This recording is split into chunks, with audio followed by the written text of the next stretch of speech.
साथीहरु आज फाइनल्ली मैले एउटा चीज ल्याएको छु त्यो तपाईहरुलाई देखाउने छु। तपाईहरुले यो भिडियोलाई हेर्दै गर्नु होला साथीहरु। यो मैले एउटा भिडियो बनाउनको लागि मसँग एउटा चीज थिएन। त्यो चीज के होला तपाईहरु गेस गर्न सक्नुहुन्छ साथीहरु। मसँग के थिएन भन्दाखेरि म तपाईहरुलाई देखाउने छु।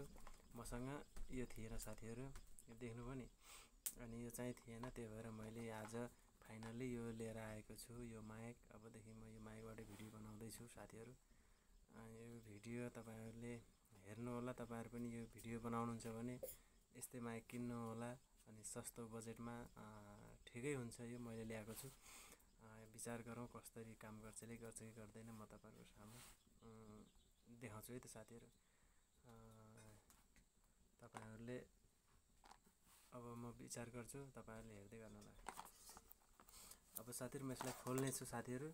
यो खोल्दै गर्दा यो म खोल्ने छु साथीहरु। अब तपाईहरु पनि हेर्न सक्नुहुन्छ है त। सिल प्याक रहेछ साथीहरु। सिल यहाँ निकाल्न पर्ने रहेछ। कता रहेछ? यता रहेछ है त। फाइनल्ली यो निकाले। अब चाहिँ हेरौँ। एउटै रहेछ साथीहरु। एउटा रहेछ है साथीहरु। एउटा यो रहेछ अनि एउटा माइक रहेछ यो साथीहरु। अबदेखि मेरो भिडियो यो यहीबाट आउँछ है साथीहरु।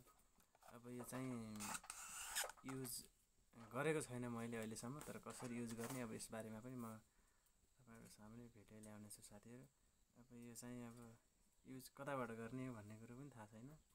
लिएर त आएको छ तर यसको विषयमा खासै नलेज छैन मलाई। अब यो पनि अब भइहाल्छ होला साथीहरु।